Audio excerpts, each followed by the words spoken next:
Alléluia. Amen.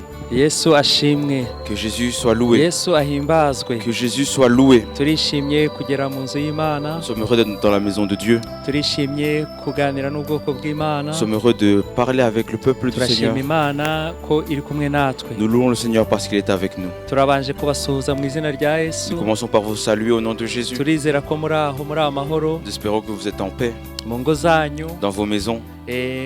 Abo muri kumwe bose ko bari amahoro. Et tous ceux avec qui vous êtes, nous espérons qu'ils sont en paix. Rero reka dutangize iri teraniro.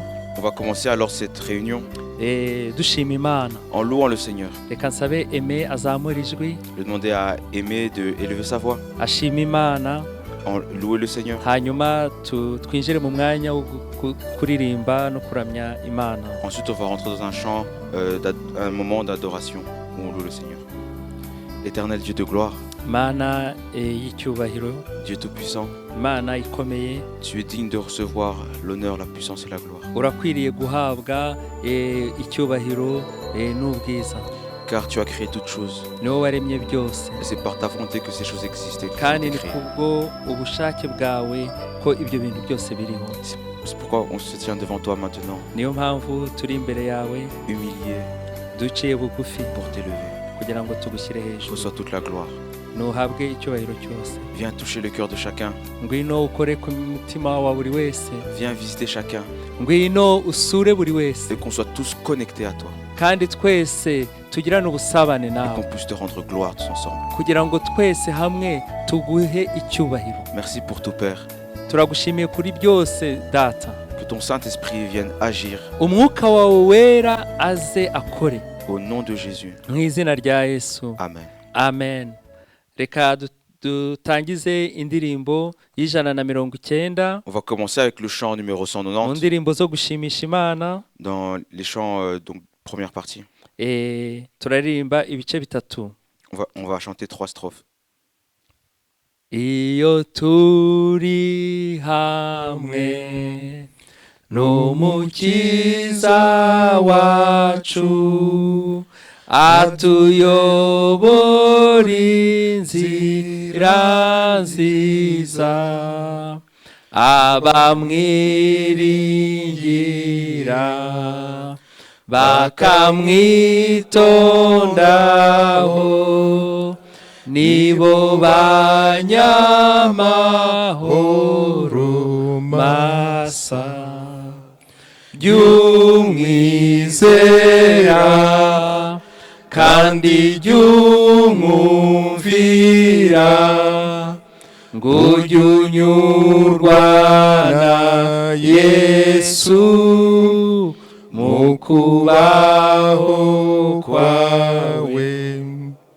ntihakingirizwa nta gicu gikuba byeyurwa no kuboneka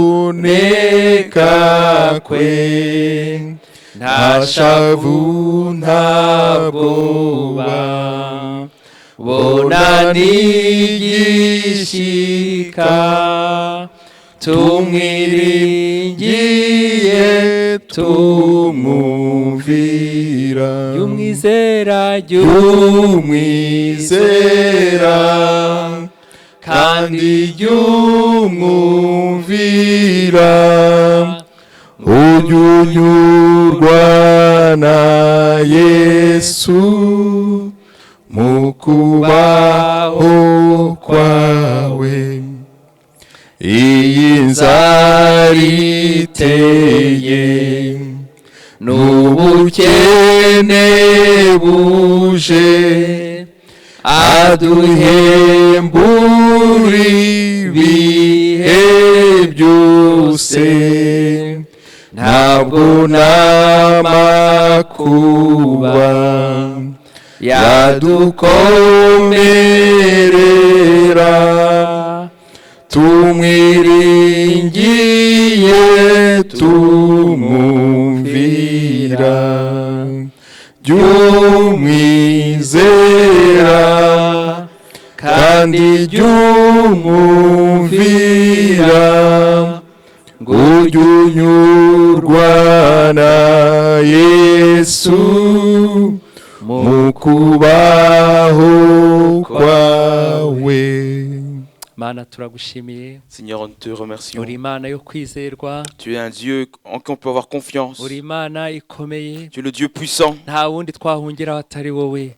Nous trouvons nul autre secours que en toi. Turagushimiye rero yuko wabaye Imana yacu, Te louons alors parce que tu es notre Dieu, Imana yo kwizerwa, un Dieu fidèle, Imana turebaho ikadusubiza, un Dieu à qui nous regardons et qui nous exauce, Imana itadusiga twenyine un Dieu qui ne nous laisse nk'imfubyi, pas seuls comme des orphelins. Imana umubyeyi wacu. Dieu, notre Père, notre parent. Turagushimiye Mana, Nous te louons, Seigneur. turaguhimbaje Mana, Nous te remercions, Seigneur. icyubahiro n'ikibi cyawe Que toute la gloire soit à toi, none n'iteka ryose. maintenant et éternellement. Amen. Amen. Dieu de gloire, je t'adorerai. Ton nom s'élève à majesté de mes lèvres. Je célèbre ta victoire, ton règne, ton autorité. Digne es-tu, agneau de Dieu. Digne es-tu, agneau de Dieu. Tous les anges ensemble acclament la puissance de ton nom. Digne es-tu, agneau de Dieu. Digne es-tu, agneau de Dieu. L'univers entier proclame la beauté de ton Saint-Nom. Dieu de gloire, Dieu de gloire, je t'adorerai. Ton nom s'élève en majesté de mes lèvres. Je célèbre ta victoire, ton règne, ton autorité. Digne es-tu, agneau de Dieu. Digne es-tu, agneau de Dieu. Tous les anges ensemble acclament la puissance de ton nom. Digne es-tu, agneau de Dieu. Digne es-tu, agneau de Dieu. L'univers entier proclame la beauté de ton Saint-Nom. Ton nom. Oh, tu es digne, Seigneur. Tu es digne, Papa. Tu es digne. Tu es digne. Urakwiriye guhimbazwa, urakwiriye gushimwa, urakwiriye Mana, urakwiriye izina ryawe rirera, izina ryawe rirera Mana, urakwiriye gushimwa, urakwiriye Yesu. Uri mwiza, uri mwiza, uri mwiza, uri mwiza. Reka ndabivuge ngo uri mwiza Yesu, uri mwiza, uri mwiza, uri mwiza, uri mwiza, uri mwiza, uri mwiza. reka ndabivuge nguri mwiza Yesu, uri mwiza, uri mwiza, uri mwiza, uri mwiza, uri mwiza, uri mwiza, uri mwiza, Yesu we, uri mwiza. reka mbivuge, reka ndabivuge, uri mwiza Yesu, uri mwiza, uri mwiza. abrite-moi Seigneur. Rabababakorobosa, oh Jésus, Alléluia.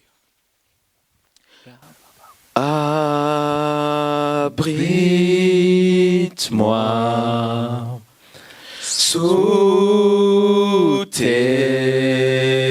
ailes, oui, couvre-moi par ta main puissante. abrite-moi. Abrite-moi sous tes ailes,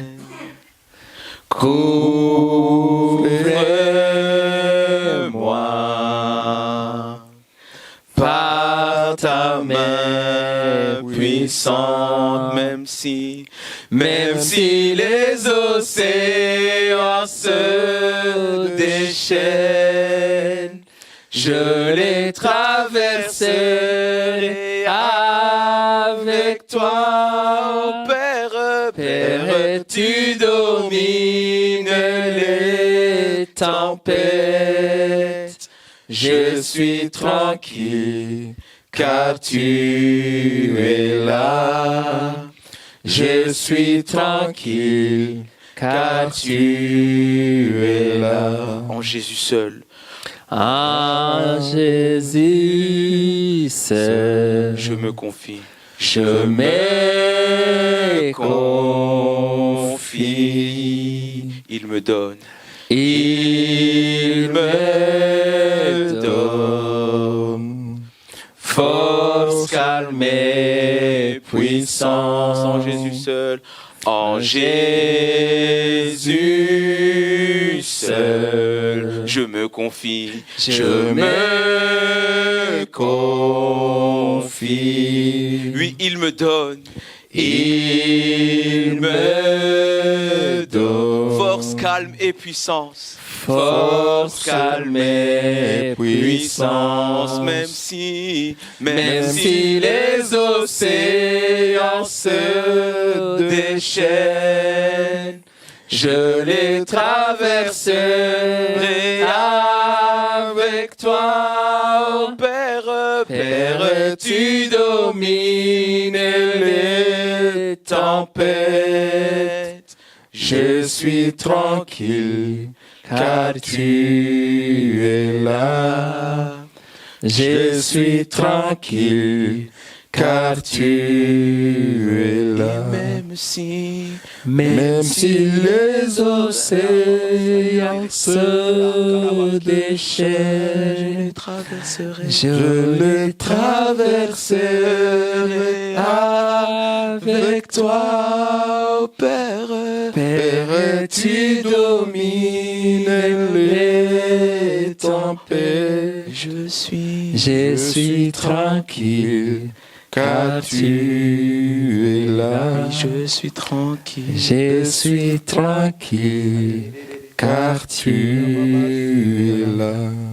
Mana ishobora byose, Dieu nta Tout-Puissant. kintu na kimwe kikunanira. Il n'y a rien qui t'est Iyo turi kumwe impossible. nawe Lorsque nous sommes avec twumva toi, dufite amahoro. nous avons la Iyo paix. turi kumwe nawe Lorsque nous sommes avec nta toi, bwoba nous tugira. n'avons pas Iyo peur. turi mu bwato hamwe Lorsque nous nawe sommes sur le bateau ntabwo avec toi, imiyaga idutera la ubwoba. tempête ne nous fait pas peur. Turagushimiye kuri Imana Te louons car tu es itabura Seigneur. kuboneka mu byago no mu makuba. Et tu te manifestes dans les soucis, dans les tracas. Uri Imana ihora ihari. Tu es un Dieu qui est toujours là. Uri Imana ihari. Tu es un Dieu qui est là. Uri Imana, uri Yehova Shama. Tu es Jéhovah Uri Imana iri Shammah. kumwe natwe. Dieu avec Uri nous. Tu Emmanuel. es Emmanuel. Imana iri kumwe natwe. Dieu avec Uri nous. kumwe natwe. Tu es avec Uri nous. hano. Tu es ici. Turagushimiye Mana. Te louons, Turagushimiye Data. Te louons, Père. Turakweretse ijambo ryawe tugiye Tu montres la kumva. parole que nous allons écouter. Mana ijambo ryawe ritwubake. Seigneur, que la parole puisse nous Ijambo édifier. ryawe ridukomeze. Que ta parole puisse nous Wongere fortifier. utuganirize kuri uyu mwanya. Parle-nous encore en ce Mw'ijambo moment. ryawe Par ta parole. Mana uduhumurize. Seigneur, console-nous. Uduhumurize Mana. Console-nous. Uhumurize ubwoko bwawe. Console ton peuple. Ganiriza ubwoko Parle bwawe. avec ton peuple. Mana databuja. Seigneur, Oh Dieu puissant. Yesu Kristo. Oh Jésus-Christ. Ubanze utweze udutunganye. Sanctifie-nous Ikintu d'abord. cyose cyadutandukanya nawe. Que tout ce qui peut nous séparer de Ugikureho toi Mana. puisse être enlevé, Aho Seigneur. twagiye tukagenda nabi. Là où nous sommes mal comportés, Utubabarire Yesu. pardonne-nous, Jésus. Aho twagutaye. Là où nous t'avons rejeté Tukajya mu by'isi. et nous sommes mis dans les choses du monde, Utubabarire Mana. pardonne-nous, Itorero Seigneur. ryawe aho riri ku isi hose. Ton église, là où elle est sur la Umugaragu terre wawe entière. ndarisabiye. Moi, en tant que serviteur, je prie pour kugira elle. ngo uri mu byaha wese umukuremo. Pour que tous ceux qui sont dans les péchés, tu puisses les Kugira ngo iri enlever. jambo ryawe rigwe mu butaka bwiza. Pour que ta parole aille dans une bonne terre. Ibi byatsi byose bibi turabikuramo. Toutes les mauvaises herbes, nous les enlevons. Ibyatsi byose byameze mu mitima yacu Toutes les turabikuramo. mauvaises herbes qui ont pu pousser dans nos cœurs, nous les enlevons. Urukundo rw'iby'isi turarukura muri twebwe. Nous enlevons l'amour du monde de nous. Ibyo Satani yabibye muri twebwe turabikuramo. Tout ce que Satan a déposé, a semé en nous, nous Mana l'enlevons. turashaka kuba ubutaka bwiza. Nous voulons être une bonne terre, Seigneur. muri uyu mwanya w'ijambo En cet ryawe. instant de ta parole. Muri iyi si y'akaga n'amakuba. Cette terre avec des problèmes, des Turashaka tribulations. kuba ubutaka bwiza.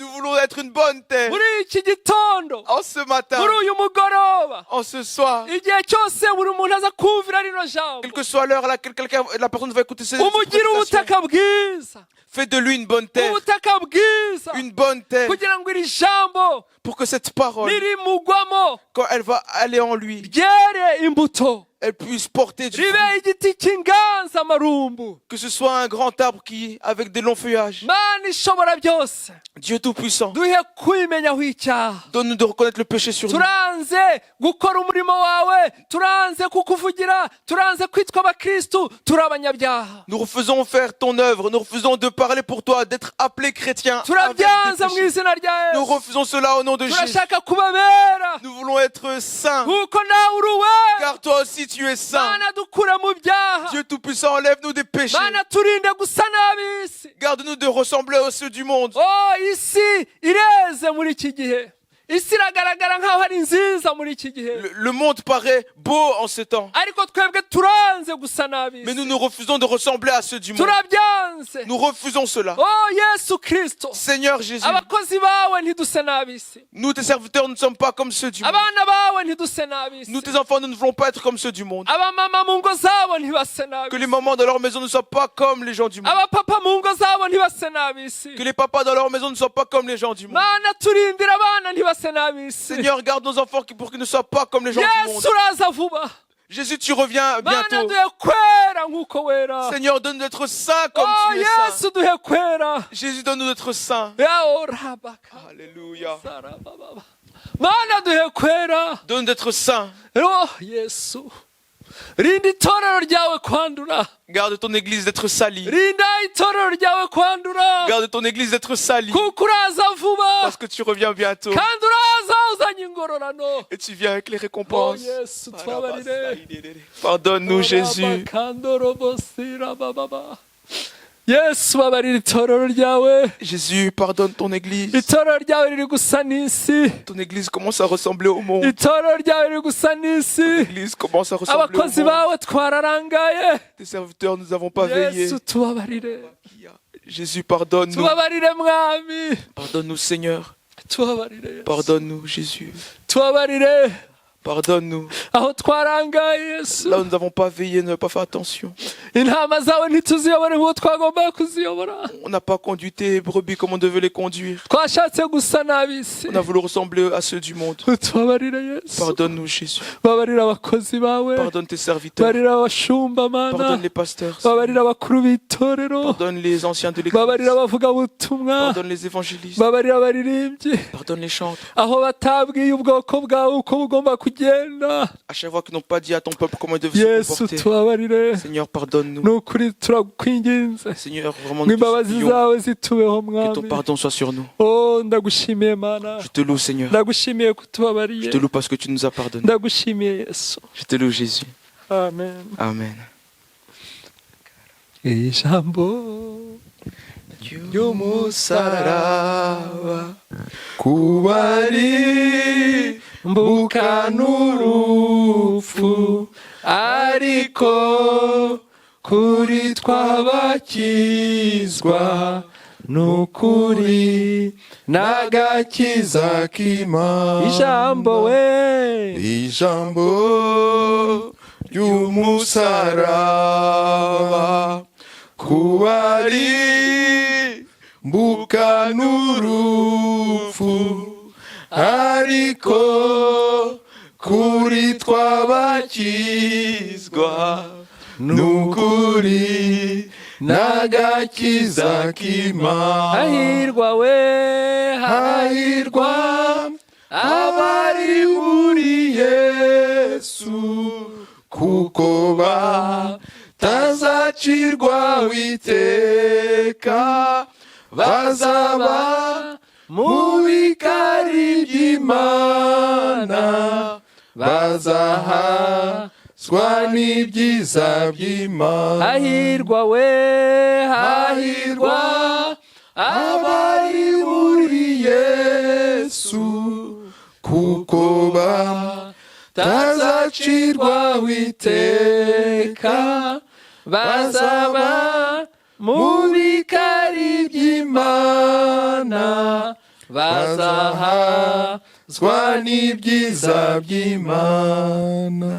hahirwa utoranywa n'Imana, Imana ikamwiyegereza, akibera mu gituza cyayo, n'ukuri uwo ntacyazatinda. hahirwa we hahirwa utoranywa n'Imana, Imana ikamwiyegereza, akibera mu gituza cyayo, n'ukuri uwo ntacyazatinya. hahirwa abari muri Yesu, kuko batazacirwaho iteka, bazaba mu bikari by'Imana, bazahazwa n'ibyiza by'Imana. haleluya. Amen. Yesu ashimwe. Que Jésus soit loué. Wowe mukozi w'Imana unyumva, Toi, serviteur de Dieu qui m'entend, icyo Imana ishaka kukubwira muri uyu que mwanya, le Seigneur veut te dire en ce moment, yobora itorero conduis l'Église nk'uko Imana ishaka. comme Dieu le désire. Niko Imana iri kugushakaho, C'est ce que Dieu veut pour toi. niryo jambo mpawe kukubwira. C'est cette parole que j'ai reçue que je dois te donner. Ntabwo nari nateguye kuza kubivuga, Je n'avais pas prévu de dire cela. ariko umwuka w'Imana arakubwira wowe unyumva, Le Saint-Esprit me dit, toi qui m'écoutes, te yobora dit, itorero ry'Imana conduis l'Église de Dieu nk'uko Imana ishaka. comme Dieu le désire. Reka ntiwemerere ko itorero ry'Imana risa n'isi. Refuse, n'accepte pas que l'Église de Dieu ressemble au monde. Ufite ugutwi, Que celui qui a des oreilles, ufite ugutwi, celui qui a l'oreille, niyumve iby'umwuka abwira amatorero. qu'il écoute ce que l'Esprit dit aux églises. Haleluya. Amen. Reka twinjire mu ijambo ry'Imana. Entrons dans la parole de Dieu. Uyu munsi Aujourd'hui, nifuje ko tuganira ku ijambo rivuga ngo ntutinye, izere ijambo rya Yesu. j'ai voulu qu'on puisse partager une parole qui dit, n'aie pas peur, et foi et confiance en la parole de Jésus. ntutinye N'aie pas peur. ntutinye N'aie pas peur. izere Crois ijambo en la parole rya Yesu. de Jésus. Haleluya, Amen. haleluya. Amen. kuva aho iki cyorezo gitangiriye, Depuis le commencement de cette pandémie, kuva aho bafungiye insengero, depuis qu'ils ont fermé les églises, twagagiye tugira igihe cyo kuganira ijambo ry'Imana kuri YouTube. nous avons eu des temps pour partager la parole de Dieu sur YouTube.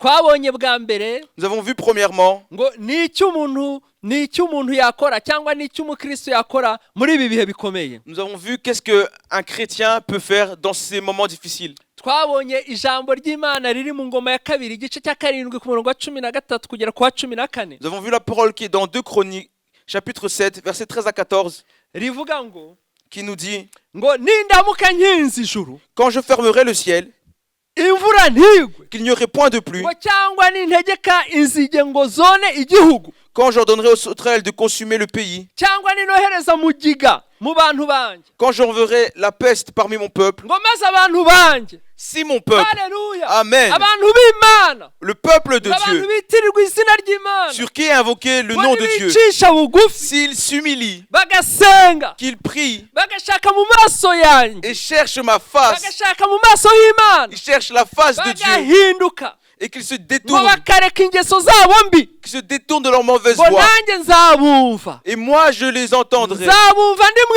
Je ijuru. les exaucerai des cieux. haleluya mbababarire igicumuro Je cyabo leur pardonnerai leurs péchés mbakirize igihugu. et je guérirai leur pays. haleluya Amen. haleluya Amen. ngo nitwicisha bugufi Si on s'humilie, Imana izadukiriza igihugu, Dieu va guérir le pays. Imana izadutabara. Dieu va nous secourir. nyuma twabonye yuko Ensuite, nous avons vu tugomba gukoresha izina rya Yesu. que nous devions utiliser le nom de Jésus. bene data, Frères et sœurs, izina rya Yesu le nom de Jésus rirakomeye. est puissant. haleluya Amen. nyuma twabonye Ensuite, nous avons vu akamaro k'amaraso ya Yesu. l'importance du sang de Jésus. haleluya Amen. iyi video y'amaraso ya Yesu Cette vidéo sur le sang de Satani Jésus, yarayirwanyije. Satan l'a combattu.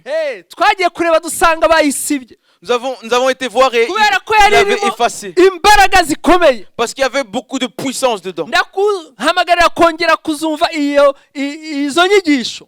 J'aimerais que tu puisses réécouter ces enseignements-là. twazisubijeho Nous les avons remis. nubwo Satani yazikuyeho, Même si Satan les avait enlevés, ariko twazisubijeho. nous les avons remis. Twavuze imbaraga ziri mu maraso ya Yesu. Nous avons parlé de la puissance qui est dans le sang de haleluya Jésus. wongere wumve iyo video, Écoute encore cet wongere enseignement. wumve izo nyigisho. Écoute encore cet enseignement. amaraso ya Yesu.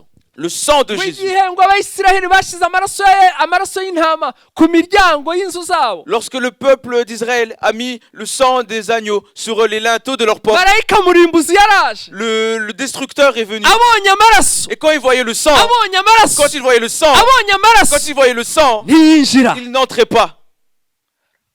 iyo ufite amaraso ya Yesu, Lorsque tu as le sang de Jésus, iyo ufite amaraso ya Yesu ku ruhanga rwawe, lorsque tu as le sang de Jésus sur ton front, abarozi bakaza et baguteye, que les sorciers viennent abadayimoni t'attaquer, bakaza bagushaka, que les démons viennent te chercher, iyo babonye ikimenyetso cy'amaraso lorsqu'ils voient le signe du sang, ntacyo bagutwara. ils ne te font rien. amaraso ya Yesu, Le sang de Jésus. amaraso ya Le Yesu, sang de Jésus. amaraso ya Le Yesu, sang de Jésus. amaraso ya Le sang Yesu. de Jésus. haleluya Amen. haleluya. Amen. mbere ya Pasika rero Avant Pâques, nababwiye yuko tuziga ku byo kwizera. je vous avais dit qu'on allait parler de la foi. kwizera La foi. kwizera La foi. nizo nyigisho rero dutangiye. C'est alors ces enseignements que nous commençons. turaziga uyu munsi, Nous allons les étudier aujourd'hui. Imana nibikunda tuzakomeza no mu cyumweru gitaha. Si Dieu le permet, nous continuerons également la semaine prochaine. ngo ntutinye, N'aie pas peur, izere mais crois. izere, Crois. nugire ukwizera. Et de la foi. haleluya Amen. ntutinye, N'aie pas peur. ntutinye. N'aie pas peur. reka dusome ijambo ry'Imana Lisons la parole de Dieu. mu gihe turi gushaka uwo murongo Pendant qu'on recherche ce verset, muri Yohana en Yohana igice cya 14 Jean chapitre 14, umurongo wa mbere. le verset 1er. ndashimira abantu badukurikira Je remercie les gens qui nous ku suivent isi yose. sur toute la terre. abantu baratwandikira badushimira ku bw'inyigisho babona kuri chaîne YouTube yacu. Des gens nous écrivent en nous remerciant pour la parole de Dieu qu'ils reçoivent au travers de notre chaîne rero YouTube. nongere nsaba abanyamasengesho gusengera buno butumwa dutanga kuri kuri YouTube. Alors j'aimerais demander aux intercesseurs de prier pour ces enseignements que nous déposons sur YouTube. Reka rero dusome ijambo ry'Imana. Lisons la parole de Dieu. Ntimuhagarike imitima yanyu, mwizere Imana, nanjye munyizere. Amen. Que votre cœur ne se trouble point.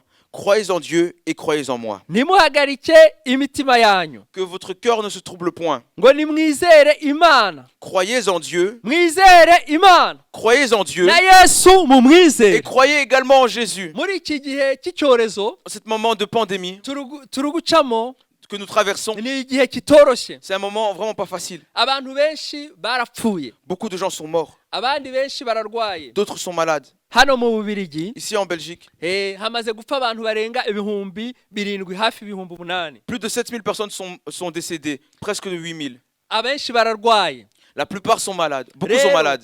kandi si hano mu Bubiligi gusa. Et ce n'est pas seulement ici en Belgique. Tubona ahantu henshi ko abantu benshi bari gupfa, Nous voyons que dans différents lieux, beaucoup de gens meurent abandi bakaba barwaye. et d'autres sont malades. Abantu, amakuru atugeraho, Les nouvelles qui nous arrivent, abantu baratinya ko nyuma y'iki cyorezo, nyuma yo kurekura abantu, les gens ont peur qu'après ce déconfinement, iki cyorezo gishobora kongera kikiyongera. ils ont peur que la pandémie puisse encore s'accroître. Abandi baratinya yuko D'autres ont peur nyuma y'iki cyorezo qu'après cette pandémie, hashobora kuza ikindi gikomeye. il puisse en venir une autre puissante. Abandi bantu bafite inzara. Et d'autres ont faim. Hari abantu bafite inzara Il y a des gens qui sont dans kubera la faim bagumye mu ngo zabo. parce qu'ils ont dû rester Turi dans kubona leur maison. amatelefone y'abantu, Nous recevons des coups de fil de gens badutelefone bavuga bati kuva badushyira muri gahunda ya guma mu rugo, turashonje cyane. et ils disent depuis que ils ont mis le plan de confinement, nous avons faim. Imfatiro z'ubuzima bwinshi zaranyeganyeze. Les fondements de la terre ont été ébranlés. Abafite ba perezida ba repubulika, Ceux qui ont des présidents de république bagiye bumva ibyo abaperezida babo bagiye bababwira, ont obéi à ce que leur président leur disait. bagiye babyumva, Ils ont écouté cela. kandi ni byiza kubikurikiza. Et c'est bien de suivre cela. Bagiye bumva ibyo abaminisitiri bagiye bababwira, Ils ont écouté ce que les ministres leur disaient. abandi abafite abami bagiye bumva ibyo abami bo mu isi bagiye Ceux bababwira. qui ont des rois, ils ont écouté ce que leur roi disait. Ariko ngewe nibajije, noneho twebwe se umwami wacu, Et moi je me suis dit, nous alors, notre roi, umwami wacu Yesu, notre Seigneur ko Jésus, twebwe turi mu bwami bw'Imana. parce que nous sommes dans le royaume de Dieu. Nibyo koko hano mu Bubiligi turi mu bwami bw'Ububirigi. C'est vrai, ici en Belgique, nous sommes dans le royaume de la Belgique. Dufite n'umwami w'Ububirigi, umwami Filipo. Et nous avons un roi en Belgique, le roi Philippe. Ariko nubwo bimeze bityo, Mais même si c'est ainsi, turi no mu bwami bw'Imana. nous sommes également dans le royaume de Dieu. Turi abana Nous b'Imana, sommes des enfants de Dieu. turi abana b'ubwami Nous bw'Imana. sommes les enfants de la royauté de Dieu. Umwami wacu royaume we de Dieu. ari kutubwira iki? Et que nous dit notre roi? Umwami wacu Yesu, Notre roi Jésus. umva icyo akubwira muri iki gitondo, Écoute ce qu'il te dit en umva ce icyo matin. akubwira muri uyu mugoroba. Écoute ce qu'il te dit en ce soir. Ngo mwana wanjye, Mon enfant, ntuhagarike umutima. que ton cœur ne se trouble pas. Haleluya. Amen. Umutima wawe ntugume mu bitereko, Que ton cœur reste à sa place. we kuzengurutsa ibitekerezo byawe. Ne fais pas aller tes pensées ici et là. Ibitekerezo byawe nibigume hamwe. Mais que tes pensées soient fixées. Yesu arashaka ko utiheba, Jésus veut que tu ne te morfondes pas. we guta umutwe, Ne perds pas la tête. we kurangara, Ne te distrais pas. ngo urare udasinziriye, Que tu aies des insomnies. wibaze ngo ejo bizagenda gute, Que tu te demandes comment ça va se passer ejo demain. urugo rwanjye ruzamera gute, Comment ça va se passer dans mon foyer. ubuzima bwanjye buzagenda Ma vie gute. sera comment. Mana, ibitugezeho ni ibiki? Seigneur, ce qui nous arrive, c'est quoi? Ubu se mbigire gute? Comment je vais faire maintenant? Umutima wawe Que ton ntuhagarare. Ne s'arrête pas. Yesu arakubwira Coupe pas. ngo Jésus te dit, izere Imana. crois Haleluya, en Dieu. haleluya. Amen. Muri ibi bihe bikomeye Dans mwene ces data, temps difficiles, frères et sœurs, niwumva ijwi ryanjye, écoute ma voix. niwumva icyo Imana igushakaho. Écoute ce que Dieu te veut. Yesu arashaka ngo umwizere, Jésus veut que tu crois en lui. umwizere. Que tu crois en lui. Numwizera uratekana. Si tu crois en lui, tu vas pérenniser. Hari ijambo ryafashije abantu benshi muri iki gihe. Il y a une parole qui a aidé beaucoup de gens ces derniers temps. Hari ni Zaburi ya 91. C'est le psaume 91. iyo zaburi nanjye iki cyorezo kigitangira yaramfashije cyane. Et moi aussi, ce psaume, dès le commencement de cette pandémie, m'a beaucoup aidé. ndetse mu nyigisho za mbere twakoze hano zo kuri YouTube, D'ailleurs, les premiers enseignements que nous avons fait ici sur YouTube, mushiki wacu Christina Niyigena yararidusomeye notre sœur Christine Higuena nous a lu ces passages. zaburi ya 91. Le psaume 91. Turasoma kuva ku murongo wa mbere tugere kwa 8 On va lire du 1er au 8e verset, tunawusobanura en expliquant. ngo ni tugomba kwizera Yesu bene data. Devons croire en Jésus, frères et Tugomba sœurs. kwizera Yesu Devons croire en Jésus. ngo uba mu bwisho bw'Uwiteka Celui qui demeure sur l'abri du bwisumba Très-Haut. byose, Celui qui abrite ngo azahama mu gicucu cyiwe. sous l'abri du Très-Haut repose à l'ombre Alléluia. du Tout-Puissant.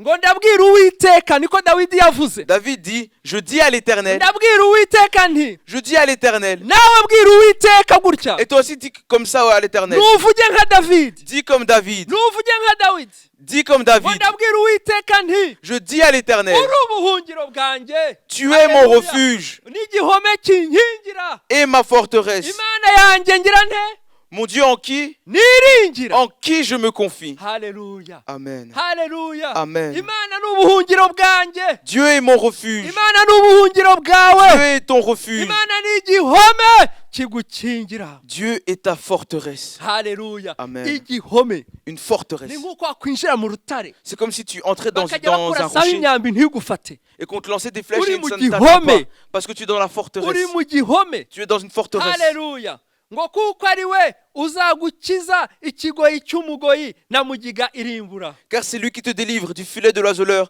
de la peste et de ses ravages. Nta wundi wagukiza COVID-19, Aucun autre ne peut te sauver du nta wundi Covid-19. wagukiza inzara uri kunyuramo, Aucun autre ne peut te sauver nta de wundi la wagukiza faim que tu ibyago uri as. kunyuramo. Aucun ne peut te sauver des problèmes, des tribulations que tu as.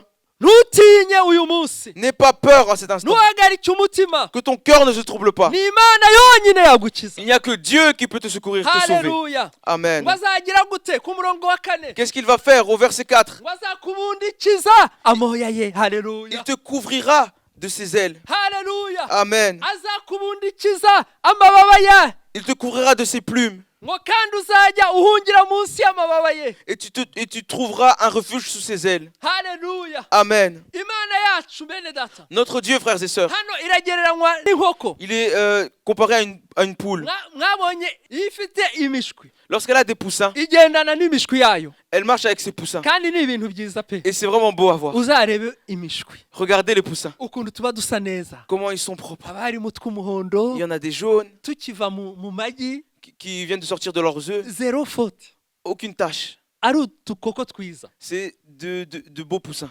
twiza cyane, Vraiment de très beaux. turi kugenda iruhande rwa nyina, Ils marchent à côté de leur tugenda mère. iruhande rwa Ils nyina, marchent à côté de leur tugenda mère. iruhande rwa nyina. Aux côtés de leur mère. Ariko iyo igisiga kije Lorsque un oiseau arrive gishaka kuzirya, pour essayer de le manger, iyo icyo gisiga kije, lorsque cet oiseau arrive, inkoko la poule, ihita irambura amababa yayo, elle ouvre ses ailes igaha sinyare twa dushwi, et elle donne un signal aux poussins. twa dushwi tukagenda twirukanka tujya mu mababa ya nyina, Et les poussins s'en vont en courant jusque dans les ailes, sous les ailes de leur maman. nyina igafunga amababa. Et la maman ferme ses ailes. Haleluya, Amen. ndavuga ngo nyina igafunga amababa. Je dis, et la maman ferme ses ailes. natwe duhungiye muri Et Yesu, nous aussi, lorsque nous nous refugions en Jésus, iyo abarozi badukurikiranye, lorsque les sorciers nous courent iyo après, abadayimoni batwirukanse, lorsque les démons nous courent après, iyo indwara zije zitwirukanka, lorsque les maladies viennent et nous courent après, Yesu arambura amababa ye, Jésus ouvre ses ailes natwe tukinjira muri we. et nous aussi nous entrons en lui. iyo tumaze kwinjira muri we, Et lorsque nous sommes entrés en lui, ahita afunga amababa. il ferme ses ailes. Haleluya, Amen. haleluya. Amen. Yesu afunga amababa, Jésus ferme ses ailes. agafunga amababa. Il ferme ses cya ailes. gisambo, Et le voleur, cya kintu kije gutsemba, et ce qui vient pour détruire, iyo kije quand cette chose arrive, gisanga tutagihari. elle se rend compte que nous ne sommes Oh, plus là. haleluya, Amen. haleluya, haleluya, haleluya, haleluya. gisanga tutagihari, Elle se rend compte que nous ne sommes plus là. kuko twihishe mu mababa ya Parce que nous Yesu, sommes cachés sous les ailes de ngo Jésus. twihishe mu mababa ya Nous sommes Yesu. cachés sous les ailes de Jésus. Haleluya, Amen. haleluya. Amen. Nta mukunzi nka Yesu. Il n'y a pas un être merveilleux comme Jésus. Haleluya, haleluya. Amen. ntutinye N'aie pas peur. ikintu cyiza gishaka kukugirira nabi. Des choses qui veulent te faire du hari mal. ahantu ho kwirukira mwene data, Il y a un refuge. hari ahantu wakwirukankira. Il y a un endroit où tu peux Ni mu fuir. mababa ya Yesu, C'est dans les ailes de Jésus. ni mu mababa ya Yesu, Dans les ailes de Jésus. ni mu mababa ya Yesu. Dans les ailes de Jésus. Abantu benshi ntibari kumenya ahantu ho kwirukankira, Beaucoup de gens ne savent pas où se réfugier.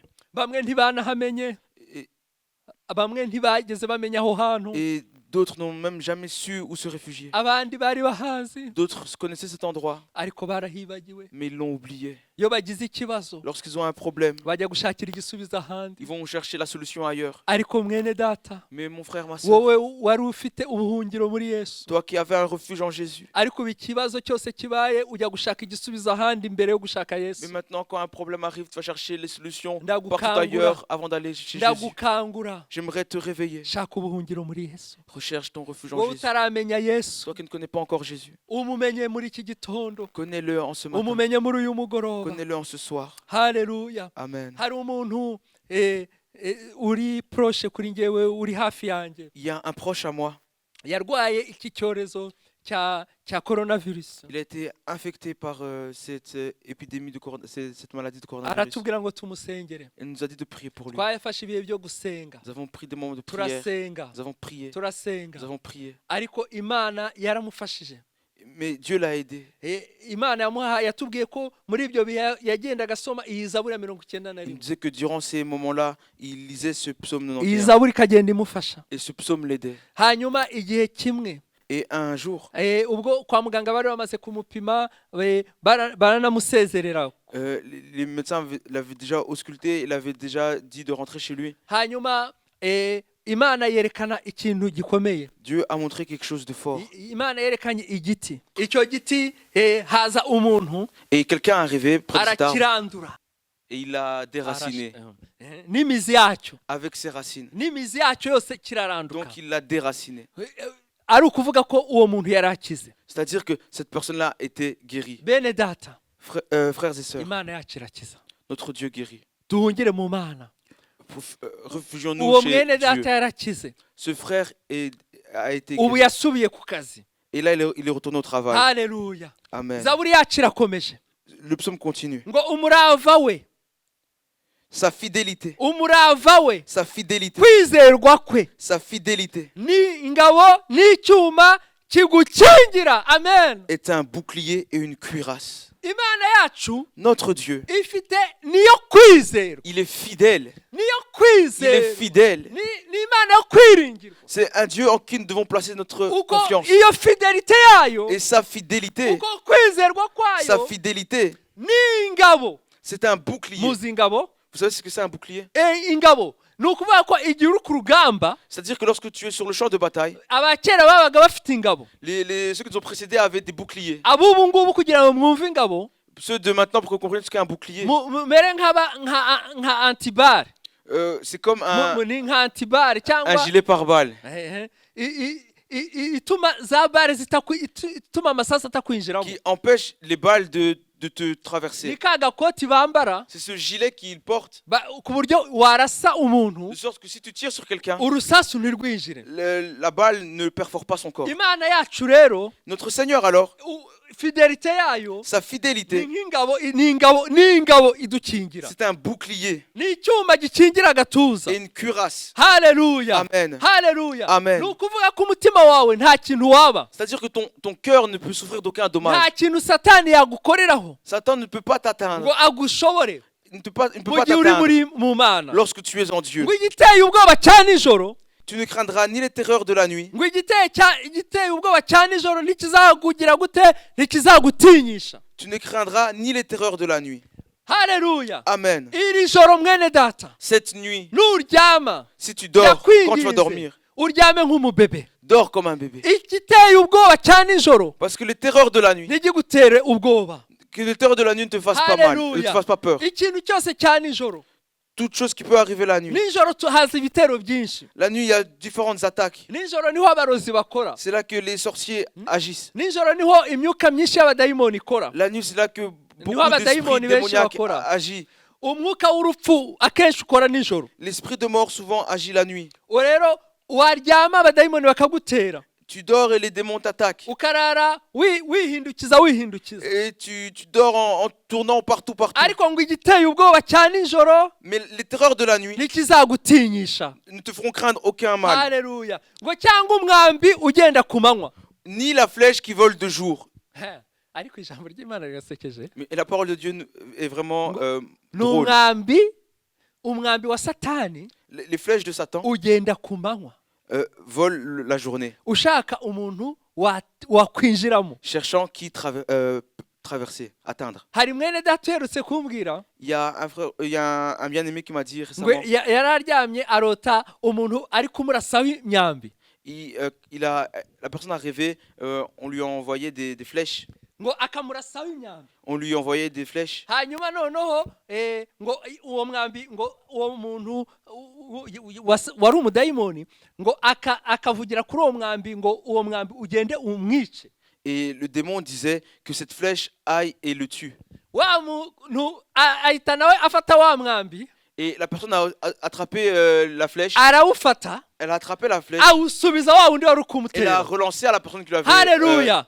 lancé au départ. Ngo umwambi wa Satani uragenda. La flèche de Satan vole, Ushaka uwo wakwica. cherchant qui tuer. Haleluya. Ariko Amen. Imana iradukingira nyine. Mais Dieu nous protège. Ibyo ntibigomba kudutera ubwoba. Alors nous ne devons pas avoir peur de Ngo cela. cyangwa mugiga igenda mu mwijima cyangwa kurimbura gutsemba ku manywa y'ihangu. Ni la peste qui marche dans les ténèbres, ni la contagion qui frappe en plein midi. Iyo mugiga niyo twagereranya n'iki cyorezo. Cette peste, on peut la comparer à cette pandémie. Abantu ngo igihumbi bazagwa iruhande rwawe. Que 1000 tombent à ton côté. Ngo abantu igihumbi niyo bagwa iruhande rwawe. Que 1000 tombent à ton côté. Que même 6000 tombent Abantu à ton ibihumbi côté. 10 bakagwa iburyo bwawe. Et que 10 000 tombent à ta droite. Ngo ariko ntibizagira gute? Qu'est-ce qui va se Ngo passer? ntibizakugeraho. Ça ne t'atteindra pas. Haleluya. Amen. Nuvuge uti Dis, vugana nanjye uti dis avec moi. abantu igihumbi Que 1000 bazagwa iruhande rwanjye. 1000 personnes tomberont à mon côté. Abantu ibihumbi 10 Et 10 000 bazagwa iburyo bwanjye. tomberont à ma droite. Ariko ntibizangeraho. Mais moi, je ne serai pas atteint. Ntibizangeraho. Je ne serai pas atteint. Mu izina rya Au Yesu. nom de Jésus. Nuvuge ngo ntibizakugeraho mu izina rya Yesu. Dis, ça ne m'atteindra pas au nom de Jésus. Haleluya. Amen. Ngo uzabirebesha amaso. Tu le regarderas de tes yeux. Haleluya. Amen. Uzabirebesha amaso yawe gusa. De tes yeux seulement tu regarderas. Umva wowe ukunyumva. Écoute, toi qui m'écoutes. Ndakwinginze tega amatwi. Je te le demande, tends l'oreille. Iri jambo ngiye kukubwira Cette parole que je vais te dire, ni nacyo cyifuzo cyanjye kuri wowe. c'est également mon sujet de prière pour toi. Ibi byose biri kuba mu isi. Toutes ces choses qui se passent sur la terre. Ibi byose biri kuba mu Toutes isi. ces choses qui se passent sur la Ibi terre. byose biri gutera abantu. Toutes ces choses qui attaquent les gens. Icyifuzo cyanjye Ma prière pour ni toi, uko uzabirebesha amaso gusa. c'est que tu regardes cela seulement de tes yeux. Ariko ntibizakugereho. Mais que ça ne t'atteigne pas. Uvuge ngo amen. Dis Amen. Biravuga ngo bibe bityo. C'est-à-dire, ainsi soit-il. Uzabirebesha amaso. Tu le verras de tes yeux. Ujye ubireba gusa. Regarde seulement. Ubone birahise. Regarde cela passer. Ariko ntibikugereho. Mais que ça ne t'atteigne pas. Haleluya. Amen. Umuririmbyi yararirimbye Un chantre a chanté. ngo mana yanjye Mon Seigneur, komeza ujye umfasha continue à m'aider. ngo utaramire nteze icyo umbwira.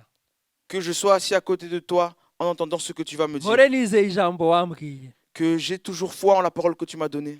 Mana yanjye komeza ujye umfasha ngo utaramire nteze icyo umbwira.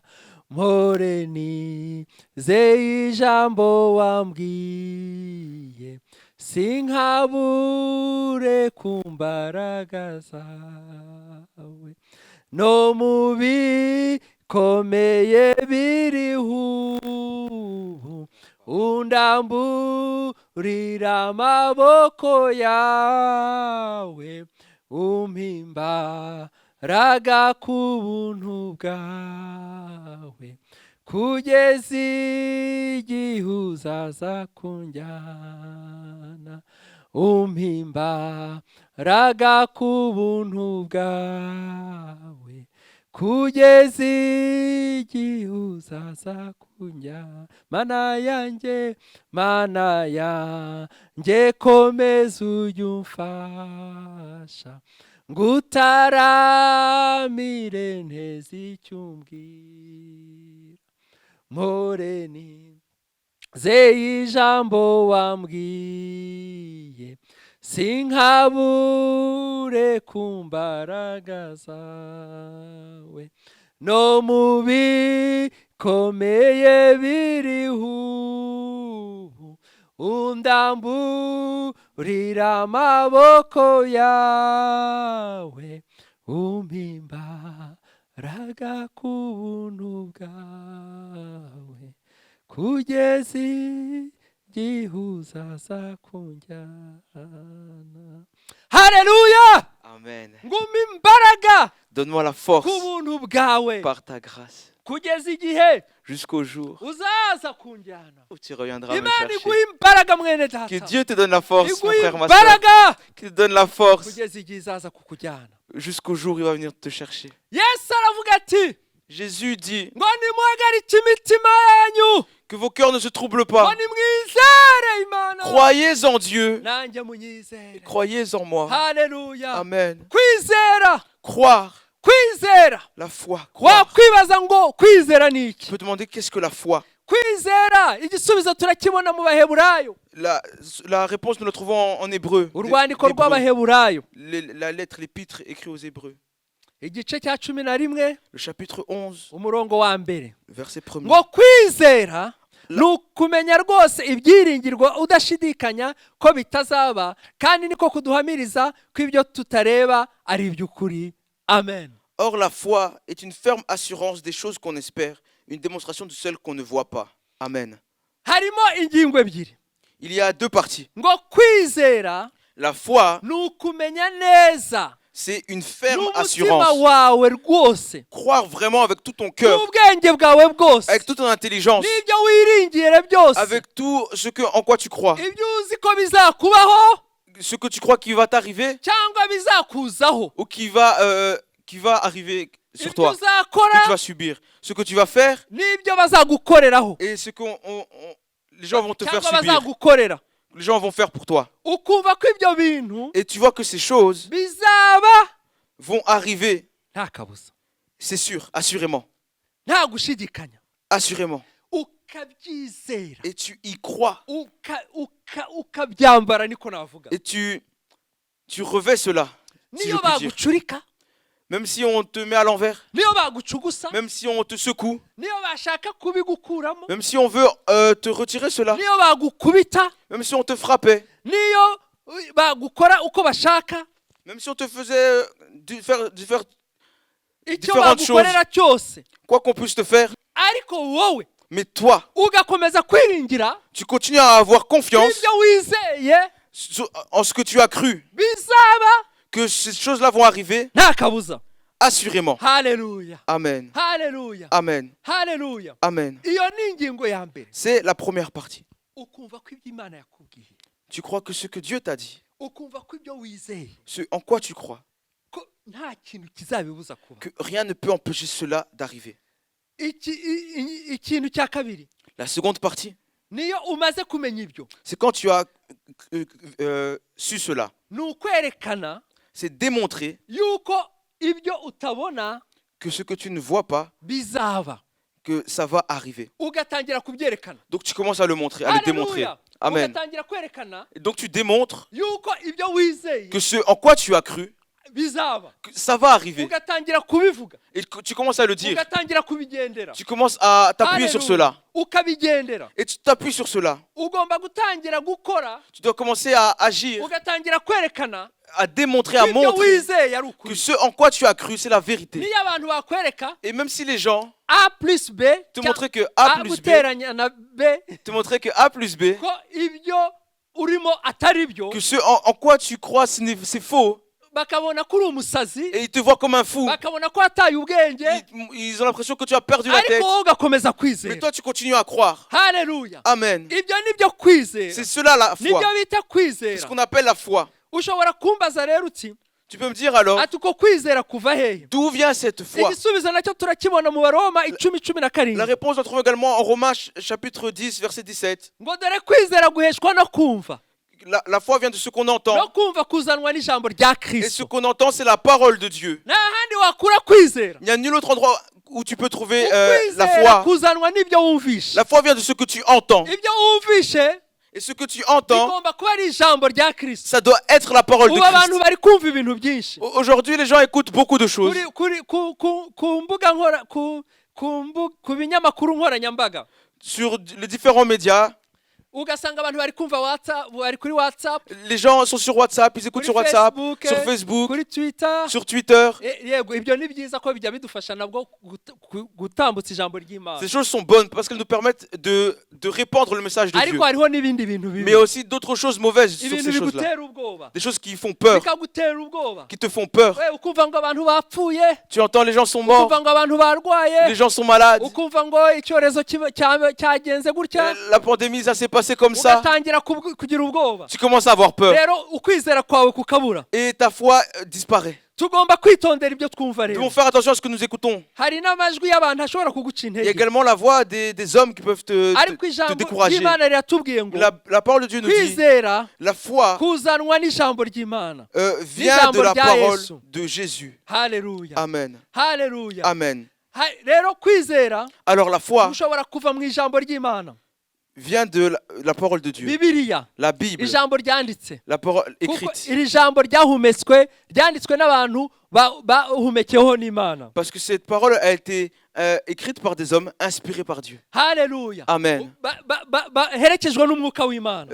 Conduit, inspiré par le Iri Saint-Esprit. jambo ry'Imana Cette parole de Dieu, iyo urisomye lorsque tu la lis ukarisoma et neza que tu la lis bien, nturisome nka attentivement, Roma cyangwa nk'igitabo tu gisanzwe, ne la lis pas comme un roman ou un livre quelconque. ukarisoma witonze, Tu la lis attentivement. rireka kuba rogosi, Ce n'est plus un logos, rireka kuba ijambo ce n'est risanzwe, plus une parole quelconque, rikaba rema, ça devient un réma, rikaba ijambo ryawe. une parole pour toi. Rero ushobora gusoma ijambo hano Alors tu peux lire une parole là-dedans ukaryizera et tu as foi en cette maze parole rikakugirira akamaro. et elle a de l'importance pour toi. Ariko ijambo ry'Imana ryonyine, Mais la parole de Dieu seule, iri jambo ry'Imana ryanditse cette ryonyine parole écrite seule, ntabwo rihagije. elle n'est pas assez. Hari n'irindi jambo Il y a une autre parole ry'umwuka wera du Saint-Esprit riva mu mpano z'umwuka qui wera. vient des dons spirituels. Nk'uko abanditse iri jambo Comme ceux qui ont écrit bari cette bayobowe parole n'umwuka wera, ont été conduits par le niko Saint-Esprit. n'umwuka wera nawe ashobora C'est kukuganiriza. de la même manière que toi aussi le Saint-Esprit peut te parler. Hari abantu bazi ko Imana ivugira muri Bibiliya gusa, Il y en a qui pensent que Dieu parle que par la Bible. igitari muri Bibiliya Ce qui n'est pas dans la Bible, bakumva yuko atari cyo. ils pensent que c'est faux. Hoya, Non,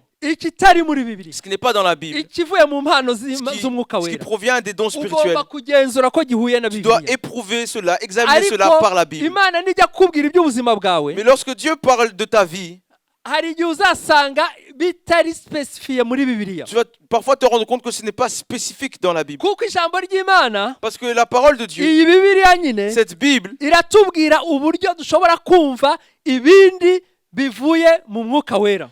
nous enseigne à pouvoir écouter, comprendre les autres choses qui viennent du Saint-Esprit. Muri Yohana 16 umurongo wa 13 En Jean chapitre 16 verset 13, haravuga ngo uwo mwuka w'ukuri naza il est dit, l'Esprit de vérité, lorsqu'il sera venu, azabayobora mu kuri kose, il vous conduira dans toute la vérité. kuko atazavuga kubwe, Parce qu'il ne parlera pas de ngo lui-même, ahubwo ibyo azumva mais ce qu'il entendra, nibyo azavuga, c'est ce qu'il vous ngo dira. kandi azababwira ibyenda kubaho. Et il vous annoncera les choses à venir. Uvuga ngo nta handi hantu Imana yavugira atari muri Bibiliya gusa, Alors celui qui dit que Dieu ne peut parler que par la Bible, niko nyine iyo Bibiliya atayisoma neza nayo. c'est qu'en vérité, il ne lit pas bien sa Bible. Iri jambo riratubwiye ngo Parce que ce verset nous dit, ngo umwuka wera naza, le Saint-Esprit, lorsqu'il viendra, kandi ndakubwira ko yaje. et je te dis qu'il est déjà venu. Yesu amaze kuzamuka, Quand Jésus est monté au ciel, hashize iminsi 10 azamutse, après 10 jours, après yohereje l'ascension, umwuka wera. il a envoyé le Saint-Esprit. Uwo mwuka wera araje, Le Saint-Esprit est ngo venu. umwuka wera naza Il a dit, le Saint-Esprit, lorsqu'il sera venu, azababwira il vous dira ibyenda kubaho. les choses à venir. Il vous annoncera les Hallelujah. choses à venir. Haleluya. Amen. Rero umuntu wita umukozi w'Imana muri iki gihe, Alors quelqu'un qui se nomme serviteur de Dieu en ces wita temps, umuririmbyi, qui se dit chantre, wiyita umuvugabutumwa, qui se dit prédicateur ou ariko évangéliste, akaba atemera yuko Imana ishobora kuvugira mu buhanuzi, mais qui ne reconnaît pas que Dieu peut parler par la prophétie. akaba yumva yuko gusa ngo Imana yavugiye muri ubu buhanuzi buri muri Bibiliya, ubundi atari ubuhanuzi bwaza. et qu'ils pensent que Dieu peut parler que par la Bible, la prophétie de la Bible, mais qu'une autre prophétie ne peut pas venir, akaba yumva yuko abantu badashobora kwerekwa, pensent que les gens ne peuvent pas avoir de vision, akaba yumva yuko abantu badashobora kuvuga indimi ngo banazisobanure, que les gens ne peuvent pas parler en langue, interpréter ces langues. kandi akiyita ngo yena ni umupantekote Et en plus, il se nomme pentecôtiste, cyangwa ari muri doctrine y'abapantekote ou qu'il est dans une na doctrine, discipline yabo. une discipline Uri pentecôtiste. umupantekote nyabaki wowe Tu es quel genre de wowe pentecôtiste, toi, utemera ubuhanuzi? qui ne croit pas en la prophétie? Imana itubabarire. Que Dieu nous pardonne. Yego Oui, ndemera rwose je reconnais ko hariho ubuhanuzi bw'ibinyoma, qu'il y a des fausses prophéties, hariho amayerekwa y'ibinyoma, il y a des fausses visions, hariho ibintu satani ashobora kuzana akoresheje abantu, il y a des choses que Satan amène en utilisant des gens. ariko ngewe ntushobora kumbwira ko Imana itavuga ngo nzabikwemerere. Mais moi, tu ne peux pas me dire que Dieu ne parle pas et je ne peux pas croire cela. Uzakora icyo ushaka, Fais ce que tu veux, ariko ngewe nibizi mais moi, Niyibizi, nemera ko Imana ivuga. je Haleluya. reconnais que Dieu parle. Imana iravuga. Dieu parle. Nge ubwanjye ngewe Moi, abo personnellement, dusengana muri iri torero bo barabizi, ceux avec qui je prie dans cette église le savent. ngewe ntaravuka. Moi, avant que je naisse, Imana yabwiye ababyeyi banjye ngo bitegure kwakira umwana w'umuhungu. Dieu a parlé à mes parents en disant, préparez-vous à accueillir un fils. Nari ntarabaho, Je n'existais pas encore bataranantwita. et je n'étais même pas encore conçu. Ibyo ngibyo se umuntu ashobora kuza akabikubwira ukavuga ati uravangiwe. Quelqu'un peut venir te dire cela et toi tu réponds, tu es mélangé, Icyo gihe rero bigenzuze Bibiliya. tu fabules. Mais à ce moment-là, éprouve cela par la parole de Dieu. Urugero nk'iryo jambo, Par exemple, cette parole-là, icyo ababyeyi banjye bagombaga gukora ni iki, que devaient faire mes parents? kandi nicyo banakoze. Et c'est ce qu'ils ont fait d'ailleurs.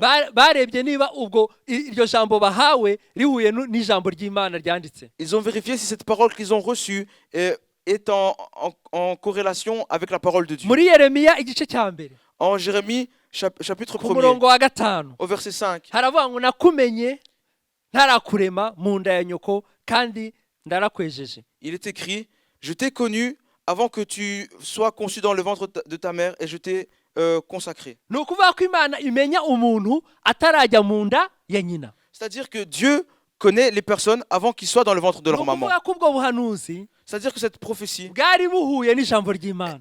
concordait avec la parole de Dieu. Rero kandi ababyeyi banjye barabwakiriye. Et mes parents ont accueilli cette prophétie. Noneho Imana irababwira ngo Et Dieu leur a dit, uwo mwana uzavuka cet enfant qui va naître, azavuka saa sita n'igice il zo naîtra ku manywa à 12h30. midi et demi, à 12h30. kandi ntabwo azavukira kwa muganga, Et il ne naîtra pas à l'hôpital, azavukira mu rugo. mais il naîtra à la maison. Noneho ibyo barabyakira. Et ils ont accepté cela. Igihe kigeze Le temps arrivé, baransaba, j'ai été conçu. hanyuma igihe cyo kuvuka kigeze, Et le moment de naître, quand le moment est arrivé de naître, Imana yari yaranababwiye n'umuntu uzaza kubyaza mama. Dieu leur avait également révélé la personne qui allait venir faire accoucher ma maman. Barabyizera. Et ils ont cru en cela. Umwana nkurikira cyangwa mukuru wanjye Mon grand frère, celui que je suis, yavukiye mu bitaro, il est né à l'hôpital. n'abana benshi bo mu rugo bavukiye mu Et bitaro.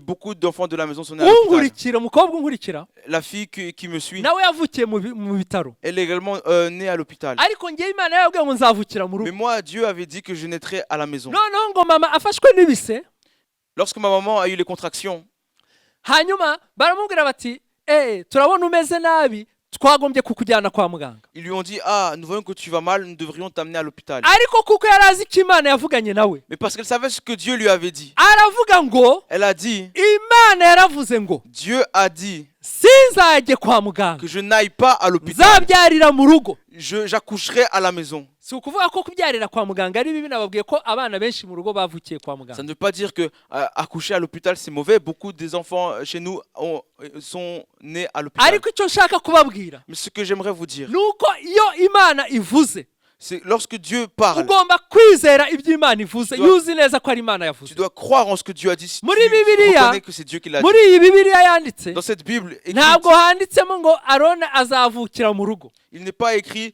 Aaron naîtra à la maison. ariko bivuga ko umwuka wera azajya aganiriza abantu. Mais il est écrit que le Saint-Esprit va parler.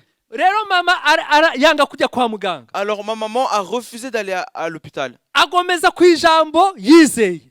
Elle s'est appuyée sur la parole en laquelle elle a cru. nyogokuru agiye kujya i Bukavu Ma grand-mère, lorsqu'elle devait aller à Bukavu, ahura na wa muntu wagombaga kubyaza mama, elle a rencontré la personne qui devait aider ma mère à accoucher. bahurira mu nzira, Et ils se sont rencontrés dans la rue. aramubwira ati Elle lui a dit, Ana agomba kubyara, Anna doit accoucher. yanze kujya kwa muganga, Elle refuse d'aller à ngo l'hôpital. ntashobora kujya kwa muganga kandi ni wowe ugomba kujya kumubyaza. Elle ne peut pas aller à l'hôpital et c'est toi qui dois la faire accoucher. Bahuye gutya mu nzira Ils se sont rencontrés batabiteganyije, comme ça dans la rue alors que c'était pas prévu. bo ntibari babiteganije, Eux n'avaient pas prévu cela. ariko Imana yo yari Mais yabiteganyije. Dieu l'avait prévu. Ntabwo nshaka kwivuga, ariko ndashaka kugira ngo ndeme kwizera muri wowe. Je ne veux pas parler de moi, je veux créer la foi en toi. Uko niko byagenze. C'est comme ça que ça s'est passé. Saa sita n'igice, À 12h30, nk'uko Imana yari comme yabivuze, Dieu l'avait dit, nicyo gihe navutse. c'est l'heure à laquelle je suis né. Rero kwizera, Alors la foi, mama wanjye, ma maman, ababyeyi mes banjye parents, batangiye kugendera mu kwizera. ils ont commencé à marcher par la foi. Yanze kujya kwa muganga Bon, elle a refusé d'aller à l'hôpital kubera ko yari yizeye. parce qu'elle avait cru. Igihe Imana ikubwiye, Lorsque Dieu te parle, ugomba gutangira tu dois commencer kudemontra, à démontrer, kwerekana montrer, yuko démontrer ibyo Imana yavuze que ce que Dieu a dit, ari ibyo kwizera. tu dois en avoir la foi Haleluya, là-dedans. Tu dois croire en cela. haleluya. Amen. Ni ukwerekana C'est démontrer yuko ibitariho que les choses qui n'existent pas bigiye encore kubaho. vont exister. Haleluya, Imana ishimwe. Que Dieu soit loué. Rero kwizera, Alors la foi, tugomba kugira kwizera bene nous data. devons avoir la foi, frères et sœurs. Utizera Celui qui n'a pas la foi, ntashobora kunezeza il Imana. ne peut pas plaire à Dieu. Ehe, ibintu birakomeye.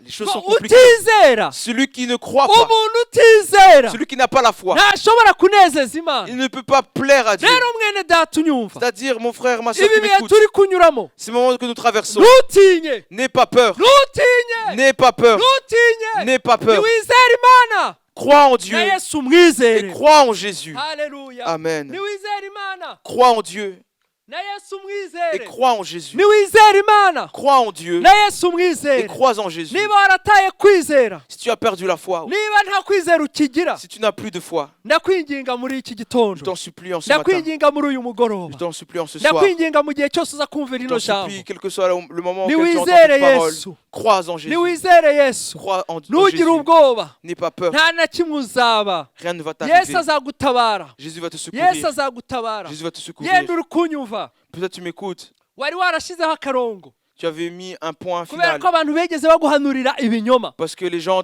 t'ont prophétisé des fausses choses. none ntukizera ubuhanuzi. Alors tu ne crois plus en la prophétie. Ariko njyewe ukubwira, Alors, mais moi qui te parle, ndi umuhamya, je suis un témoin, umuhamya uriho un témoin vivant ko ubuhanuzi ari bugikora n'uyu munsi, que la prophétie fonctionne encore ko aujourd'hui, Imana ikivuga n'uyu que munsi. Dieu parle encore aujourd'hui. Rero kwizera, Alors la foi, kwizera la foi, niko gutuma tudatinya. c'est elle qui nous permet de ne pas Ariko avoir peur. twakubona gute? Mais comment pouvons-nous la voir? Twakubona turi kumva, Nous la recevons en écoutant. wakumva gute? Comment vas-tu écouter? Wakumva gute? Comment vas-tu écouter? Wumva uri gusenga Imana. Tu écoutes lorsque tu pries.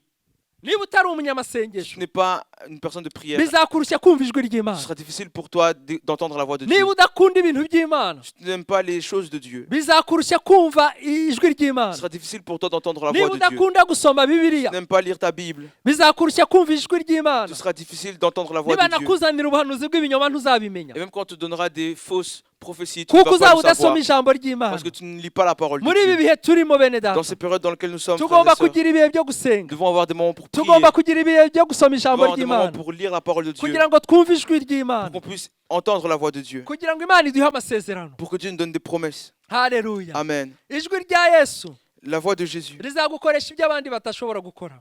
va faire pour toi ce que les autres ne peuvent pas faire pour toi. Ijwi rya Yesu La voix de Jésus rizakwambika imbaraga. va te donner de la force. Ijwi rya Yesu La voix de Jésus rizagukura mu kaga. va t'enlever de la Ijwi rya torpeur. Yesu La voix de Jésus rizagukura mu miyaga. va t'enlever des Ijwi tempêtes. rya Yesu La voix de Jésus rizatuma uca mu bikomeye ntugire icyo uba. va te faire passer dans les... Ijwi rya Que Yesu lorsque tu passes dans les choses compliquées, rien ne niryo va t'arriver. rizaguha kwizera kugira ngo ibyo byose bikubeho. La voix de Jésus, c'est elle qui va te donner la foi pour que toutes ces choses passent. Mu ijambo ry'Imana muri Yobu 33 ku murongo wa 14, La parole de Dieu en Job, chapitre 33, verset 14. ngo Imana ivuga rimwe, Dieu parle ngo ndetse kabiri, une fois, deux fois, nubwo umuntu atabyitaho. même si on n'en prend point garde. imana yo iravuga bene data Dieu parle. ikibazo niko tutajya tubyitaho Le problème, c'est qu'on n'en prend point garde. rero gira kwizera Alors, aie la foi. ntutinye N'aie pas peur. niba uri kumva ijambo ry'imana Si tu entends la parole de Dieu ukaba utarakizwa et tu n'es pas encore sauvé, utarakira tu yesu n'as pas encore reçu Jésus, ndaguhamagarira kwakira yesu je t'appelle à recevoir Jésus. uvuge uti Dis, mwami yesu Seigneur Jésus, ndakwakiriye nk'umukiza je wanjye te reçois comme mon n'umucunguzi sauveur wanjye et mon Seigneur. umbabarire ibyaha byanjye byose Pardonne-moi mes péchés. wandike izina ryanjye mu gitabo cy'ubugingo Inscris mon nom dans le livre de uhereye vie. none Maintenant, njye ngendana nawe que je puisse, Si à partir de nzongera maintenant, que je gusubira mu commence à byaha, marcher avec toi, que je ne retourne pas dans les unkureho péchés. imivumo yose Enlève de moi toute unkureho malédiction. iby'imiryango yose umuryango wanjye wakoze bibi byose ubikureho mbicyaremwe gishya Retire tout ce que les liens familiaux et fais de moi une nouvelle créature. mana ukomeze kundina muri uru rugendo Continue à me garder, Seigneur, sur ce chemin. nuvuga ayo magambo Si tu dis ces mots, imana yesu arakwandika mu gitabo cy'ubugingo Dieu va t'inscrire dans le livre de vie. uraba ubaye umwana w'imana Tu seras un enfant de Dieu uraba ugiye mu bwoko bw'imana et tu feras partie du peuple de ibi Dieu. byose twavuze Toutes ces choses que nous avons dites biratangira kugukorerwaho va commencer à agir en toi. rero wowe unyumva Alors toi qui m'écoutes ukaba wari usanzwe ukijijwe et tu étais sauvé, ukaba tu as été sauvé, ukaba utagisoma ijambo mais tu ne ry'imana lis plus la Bible, cyangwa urarisoma by'umuhango gusa ou alors tu la lis par habitude seulement. ndakwinginga ngo wihane J'aimerais te demander de te repentir imana ikubabarire pour que Dieu te pardonne utangire ujye usoma ijambo et ry'imana que tu recommences à lire la parole de Dieu. niba wari usanzwe usenga Si tu avais l'habitude de prier, none muri iki gihe ukaba waracitse intege mu dans cette gusenga période tu n'arrives plus à prier, tu es découragé vis-à-vis de la ndakwingingira prière. ukanguka utangire kujya usenga J'aimerais que tu puisses te réveiller et que tu recommences à prier. kuko mu gusenga twumva ijwi ry'imana Parce que dans la prière, nous entendons la voix de Dieu. niba wajyaga utakiringira imana Si tu n'avais utakizera plus imana confiance en Dieu